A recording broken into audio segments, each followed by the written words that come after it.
Umar on fire Kamrul জিন্নাতকে করলো রোজ, এদিক দিয়ে অ্যালেক্স সবুজকে নাকি উমর অন ফায়ার করলো ক্রস, রোনাল্ডো তার গার্লফ্রেন্ডের জন্য কাঁদে, বিনা অপরাধে পুলিশের ছেলেটাকে কেন বেঁধে রাখে, শাকিব খানের দরদ নতুন মুভি দেখে সবাই নাচে, এই ছেলেটার চেহারা দেখে সবাই ভাগে, বসন বসন নাকি পৃথিবীর সেরা ডায়লগ, সবকিছু করতে গেলে করতে হবে নাকি কাপড় ব্লগ। হ্যালো গাইস, কি অবস্থা, ভালো আছেন? আপনারা তো, আমিও ভালো আছি। আপনারা তো দেখতেই পারলেন ভিডিও ইন্টারতে কতগুলো নিউজ দেওয়া হয়েছে, সবগুলা ভিডিও আপনাদেরকে দেখানো হবে, আশা করি ভালো লাগবে আপনাদের। তাহলে ভিডিও শুরু করা যাক। প্রথমেই আমরা কথা বলবো Umar on fire versus Alex সবুজকে নিয়ে। অ্যালেক্স সবুজের ফলোয়ার চেয়ে নাকি উমর অন ফায়ার ফলোয়ার্সের বেশি হয়ে গেছে। উমর অন ফায়ারের ফলোয়ার এখন 8,9,00,000 আর অ্যালেক্স সবুজের আর একটু কম আর কি। আসলে উমর অন ফায়ারের ফলোয়ার কম ছিল, কিন্তু অ্যালেক্স সবুজের উপর দিয়ে চলে গেছে। তো আপনি কার পক্ষে আছেন, অ্যালেক্স সবুজ নাকি Umar on fire? Umar on fire থাকলে 1 লেখেন, হ্যাঁ 1 লেখেন। আর যদি অ্যালেক্স সবুজের পক্ষে হয়ে থাকেন তাহলে 2 লেখেন। আজকে দেখা যাবে কার সাপোর্টার বেশি, অ্যালেক্স সবুজ নাকি উমর অন ফায়ার। এদিক দিয়ে রোনাল্ডো নাকি তার গার্লফ্রেন্ডের জন্য কাঁদে। দাঁড়ান আমি ভিডিওটা দেখাইতেছি, তাহলে আপনারা বুঝতে পারবেন। চাচা, বাড়ি ভাড়াটা সাজানো কেন? আর হেনা কোথায়? হেনা বিয়ে হয়ে গেছে না, তুমি বিশ্বাস করি না। প্রেমের সময় ফেলে মনের শীতল ফিরে ওকে, ভিডিওটা তো দেখলেনি। ছেলে নাকি মাকে মেরে ফেলছে 500 টাকার জন্য, মানে একটা মিথ্যা নিউজ ছিল। মানে এক কথা বলতে গেলে যেটা একটা মিথ্যা নিউজ, যেটা এখন প্রমাণিত হয়েছে ছেলে নিরপরাধ। আমি ভিডিওটা দেখাইতেছি, তাহলে আপনারা বুঝতে পারবেন। বগুড়ায় মা হত্যার দায়ে ছেলে গ্রেফতারের ঘটনা নতুন মোড় নিয়েছে। ছেলে নয়, বাড়ির ভাড়াটিয়ার হাতে খুন হতে হয় উম্মে সালমাকে।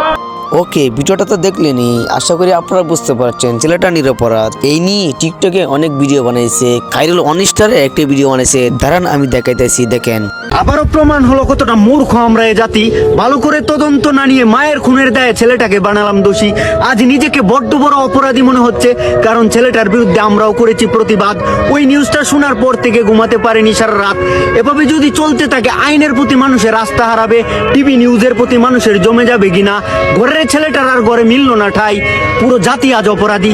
ক্ষমা করে দিস হে আমাদের ভাই। খাইরুল অনিস্টার কি বলতেছে সেটা আপনারা তো শুনলেনি। এছাড়াও মনির অন ফায়ার একটি ভিডিও বানাইছে, দাঁড়ান আমি ভিডিওটা দেখাইতেছি। মাকে হারিয়ে ছেলেটা কাঁদতেও পারে নাই, অথচ আমরা বাঙালি কিছু না জেনে ছেলেটাকে নিয়ে কত ট্রল করি। এ থেকে আবার প্রমাণ হলো ছেলেরা হাজারো বুকে কষ্ট নিয়ে চুপ থাকতে জানে। ওকে, মনির অন ফায়ার কি বলেন সেটা তো শুনতে পারলেন। হ্যাঁ সত্যি ছেলের সাথে অনেক অন্যায় হয়েছে, সবাই পার্টির জন্য দোয়া করবেন। এখন আমরা কথা বলবো একটি ছেলেকে নিয়ে, যাকে দেখতে একটু অদ্ভুত রকম লাগে। তো সে কি বলে একটু শুনুন। অনেকে আমাকে দেখে ভয় পায়, অনেকে কুটো কথা বলে, আর আমার মা আমাকে সেই শিশুবেলা থেকে এখনো অবধি আমাকে বুকে জড়িয়ে নিয়ে ঘুমায়।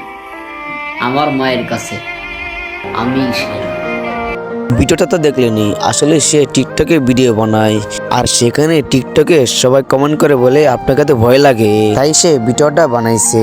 আসলে সে ছোটবেলা থেকেই এরকম। ওকে, এখন আমরা কথা বলবো জীবনে সফল হওয়ার জন্য নাকি কাপড় করা লাগে। ভিডিওটা দেখেন, তাহলে আপনারা বুঝতে পারবেন। জীবনে সফল হতে গেলে কি করতে হয়? প্রচুর মেহনত করতে হয়, আর মানুষের প্রচুর কথা হজম। এখন মানুষ বলে যে কাপড় ব্লগ করতে হয়। হ্যাঁ, এই ভিডিওটা অনলাইনে অনেক গ্রুপার গাইতেছে, জীবনে সফল হওয়ার জন্য নাকি কাপড় ব্লগ করা লাগে। যাই হোক, শাকিব খানের নতুন দরদ মুভি নাকি রিলিজ হয়েছে 15 তারিখ, সেটা তো আপনারা সবাই জানেন। মুভি দেখার পর কেউ বলতেছে ভালো, আবার কেউ বলতেছে খারাপ, আর কেউ বলতেছে মোটামুটি চলে আর কি। শাকিব খানের নতুন দরদ মুভি নোবেল একটা গান গাইছে, যদিও আপনারা সবাই গানটা শুনে ফেলছেন, তারপরেও শুনাই আপনাদের। থাক ভাই, আর বেশি শুনে লাভ না, বেশি শুনাতে গেলে আবার কপিরাইট দেয়া লাগবো। এখন আমরা কথা বলবো পৃথিবীর সেরা ডায়লগ নাকি বসেন বসেন, তাহলে ভিডিওটা দেখে। পৃথিবীর সেরা ডায়লগ কি? পৃথিবীর সেরা ওই হ্যাঁ বসেন বসেন। পৃথিবীর সেরা ডায়লগ কি? বসেন বসেন। পৃথিবীর সেরা ডায়লগ বলে বসেন বসেন। এই ভিডিওটার অ্যানিমেশনটা আমার ভালো লাগছে, যদিও সিম্পল, তারপর আমার কাছে অনেক ভালো লাগছে। আপনাদের কাছে কেমন লাগছে অবশ্যই কমেন্ট করে জানাবেন। যাই হোক, ওকে, এখন আমি কথা বলবো আমাদের একটি চ্যানেল নিয়ে, যে চ্যানেলটা আমরা রেগুলার কাজ করি, যে চ্যানেলে সবসময় সবাইকে বিনোদন দিয়ে থাকি। আশা করি আপনাদের কাছে ভালো লাগবে, আশা করি আপনারা সবাই সেই চ্যানেল থেকে ঘুরে আসবেন। চ্যানেলের লিঙ্ক ভিডিও কমেন্ট বক্সে দেওয়া থাকবে। আজকের ভিডিও এই পর্যন্ত, সবাই ভালো থাকেন, সুস্থ থাকেন, সবাই আমার চ্যানেলটাকে সাবস্ক্রাইব করে রাখেন।